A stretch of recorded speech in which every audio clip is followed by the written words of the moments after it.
Cette chronique culinaire vous est présentée par Cuisinez-vous. Trouvailles cuisine, inspiration, conseils et réponses à toutes vos questions. Cuisinez-vous, 709 rue Saint-Thomas, Joliette.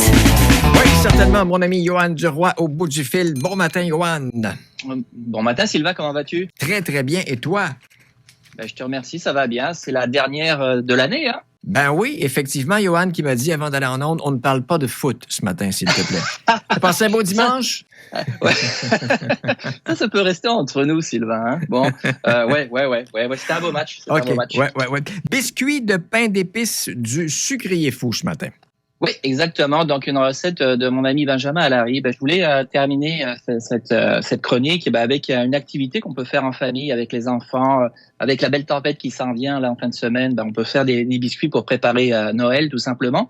Donc, des biscuits de pain d'épices. Quelques ingrédients. Donc, on y va avec une demi-tasse de beurre non salé à température ambiante, une demi-tasse de sucre granulé, une demi-tasse de mélasse, un jaune d'œuf.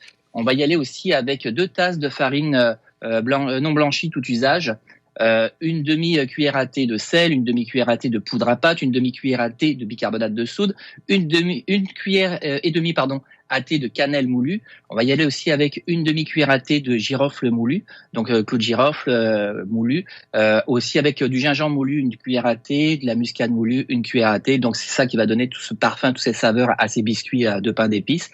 Puis tu vas pouvoir faire aussi un petit glaçage. Tu as besoin d'à peu près 2 tasses de sucre glace et puis un blanc d'œuf.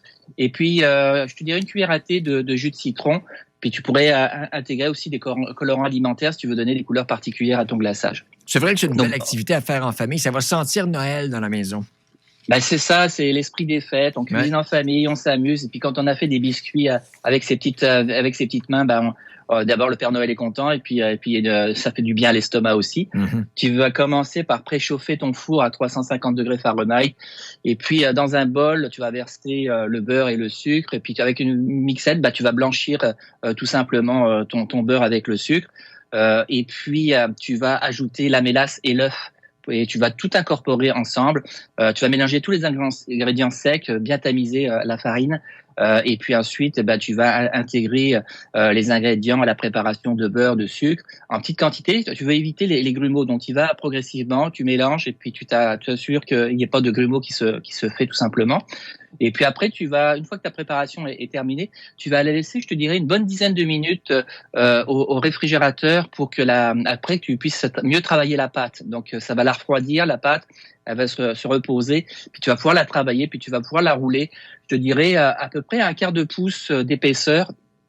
Tout simplement. Puis après, tu vas prendre tes emporte-pièces et puis tu vas t'amuser joyeusement à faire les décorations que tu veux, les petits bonhommes, les étoiles, les cannes de sucre, etc.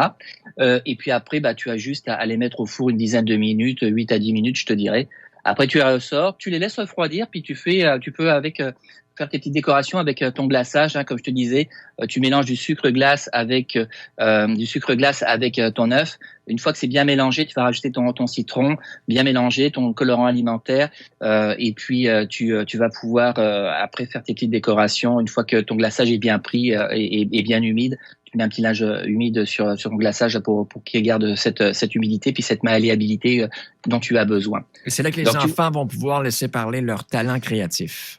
Oui, puis en parlant de talent créatif, je suis passé chez nos amis de Cuisinez-vous. Ils ont des emporte-pièces, des petits bonhommes. Là, je vous les montre à la caméra. Vous allez pouvoir les voir sur notre chaîne YouTube là de Goûter Québec. Donc des emporte-pièces, petits bonhommes, petites femmes aussi que vous allez pouvoir faire en biscuits, je dirais des flocons, des étoiles, des petits bas de Noël, etc. Donc il y a plein d'emporte-pièces.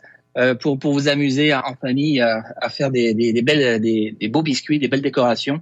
Donc je vous invite. D'ailleurs le magasin est ouvert de 8h à 17h.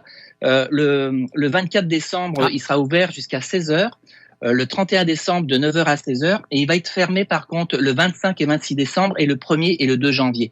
Donc faites attention là si vous voulez faire vos achats de dernière minute pour les fêtes. Donc je vous rappelle le magasin ouvert de 8h à 17h, le 24 décembre jusqu'à 16h. Le 31 décembre de 9h à 16h et puis fermé le 25 et 26 décembre et le 1er et le 2 janvier. Génial. Donc je vous invite à aller chercher tous vos accessoires de pour faire ces biscuits de Noël, là, les beaux emporte-pièces que je vous ai présentés ce matin. Puis on se retrouve l'année prochaine, hein, Sylvain? Oui, plaisant que ce soit ouvert le 24 et le 31 parce que d'abord pour un cadeau de dernière minute qui est sûr de plaire et avec ça, ou encore si on reçoit et puis qu'il nous manque un petit morceau, là, on peut passer s'équiper comme il se doit.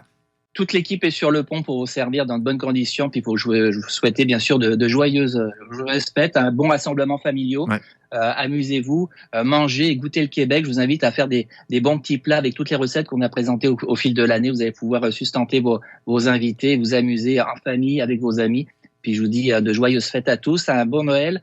Et puis, on se retrouve l'année prochaine, Sylvain, pour de nouvelles aventures gourmandes. 2 fois par semaine, même, ça a l'air. Oui, tiens, plutôt 2 fois qu'une. Oui, avec une nouvelle chronique aussi, on va parler des aliments du Québec aussi, tout au fil des semaines, que c'est pas plus cher d'acheter des produits québécois, bien au contraire. À comparaison égale sur certains produits, des produits québécois sont soit le même prix, soit inférieurs au prix qu'on retrouve en épicerie. Donc, on peut consommer des produits québécois sans craindre, des produits locaux. On paye pas plus cher et puis on a bien plus de goût. Et puis, comme je le dis tout le temps, quand on achète des produits québécois, c'est pas un encouragement qu'on fait, c'est un investissement. On investit dans nos entreprises. Goûterlequebec.com pour voir la chronique de ce matin et les chroniques qu'on a faites durant la saison. On a du temps, là, des congés, des vacances pour certains pour essayer des recettes que Johan nous a proposées. Joyeux Noël à puis tous. Bonne année 2023, mon cher. Bon temps des fêtes. Bon temps des fêtes à toi puis à l'année prochaine. Salut. Cette chronique culinaire vous a été présentée par Cuisinez-vous, une magnifique et grande boutique vous offrant plus de 15 000 produits avec toujours le meilleur rapport qualité-prix. Cuisinez-vous à Joliette au 709 rue Saint-Thomas.